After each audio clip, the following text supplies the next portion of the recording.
tractors down here. Good day, Britain. Put down your tea and check your fences, because the heart of the British countryside just drove a convoy of fury straight into the throat of Westminster. As of roughly 1 minute ago, the capital has been brought to a grinding, diesel-scented standstill. We are talking about nearly 15,000 farmers, hardworking, mud-on-the-boots, salt-of-the-earth types, who have decided that enough is quite enough. The death tax, as it is now infamously known, has officially ignited a rural rebellion that Keir Starmer's city slicker cabinet clearly did not see coming. From the rolling hills of Sevenoaks to the vast fields of Peterborough, the tractors have arrived, and they are not here for a scenic tour of Parliament Square. They are here to fight for the very survival of the British family farm. Quick favor, if you are loving this, hit that subscribe button. Over 92% of viewers have not yet. It is free. Takes a second and means the world to us. Thanks, if you did. Now back to the show. The atmosphere in Whitehall right now is thick enough to cut with a combine harvester. We have seen rush hour traffic reduced to a crawl as farmers repeatedly sound their horns, creating a wall of sound that has effectively drowned out the polite chatter of civil servants. The Metropolitan Police are standing by, looking about as comfortable as a cat in a dog kennel, watching as the tractors line the streets. We are hearing reports of several arrests already as the Met attempts to enforce conditions on the protest, basically trying to tell a man who handles a 5-ton machine for a living where he can and cannot park. Reform UK has already stepped into the fray, with Nigel Farage calling the arrests outrageous and promising that his party will pay for the legal defense of every farmer arrested for protesting peacefully. It is a bold move that has effectively turned this protest into a political firestorm, with Farage using the chaos to hammer another nail into the coffin of Starmer's rapidly sinking popularity. The £1 million sieve. Why the countryside is bleeding now. Let us get into the grit of why these tractors are currently blocking your bus route. Chancellor Rachel Reeves's latest budget has introduced a 20% inheritance tax rate on agricultural land and businesses worth more than £1 million. On paper, to someone who thinks milk comes from a supermarket shelf and not a cow, £1 million sounds like a lot. But in the world of farming, £1 million is practically the cost of a couple of modern tractors and a decent-sized shed. David Gunn, a farmer from Kent, put it perfectly. Inheritance tax is going to cripple the small family farmers. These people are asset-rich but cash-poor. They own the land, but they do not have the liquid cash to pay an £800,000 tax bill when a parent dies. The government's response? A spokesperson claimed they are backing farmers with the largest nature-friendly budget in history. It is the classic political carrot-and-stick approach, except the carrot is made of plastic and the stick is a massive tax bill. The Treasury argues that 3/4 of estates will pay nothing, but the National Farmers Union, the people who actually know how to read a balance sheet, say that is complete nonsense. They estimate that around 75% of commercial family farms will be hit. By freezing the £1 million allowance until 2031, the government is essentially letting inflation drag more and more families into the tax net. It is a fiscal trap designed by people who probably think a combine is a trendy new juice bar in Shoreditch. Demographic liquidation. The secret labor project? But here is where things get truly dark and suspenseful. If you look closely, this tax hike looks less like a revenue-raising measure and more like a demographic liquidation of the conservative heartlands. Think about it. A migrant arrives on a boat today, gets a hotel tonight, and eventually, a passport.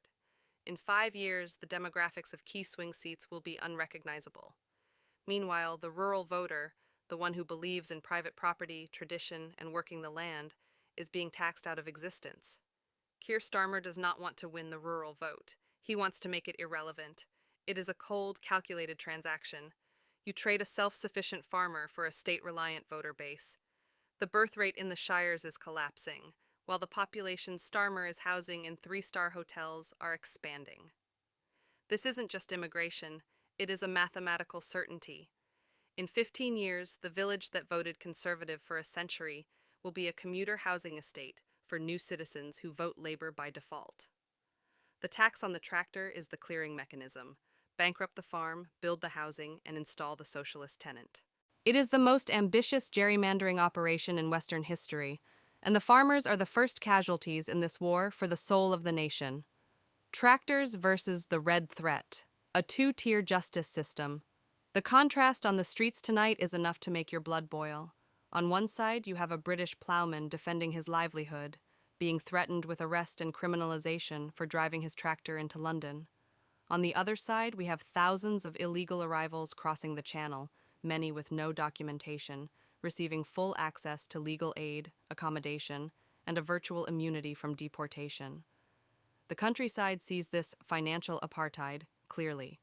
When the government funds the housing of non-citizens using the liquidated assets of its own food producers, loyalty evaporates faster than the Treasury reserves. Several police commanders, speaking off the record, have confirmed a rigorous stance: crush the blockade with heavy recovery units. They have been told to prioritize clearing the roads over negotiation to avoid the optics of a capital under siege.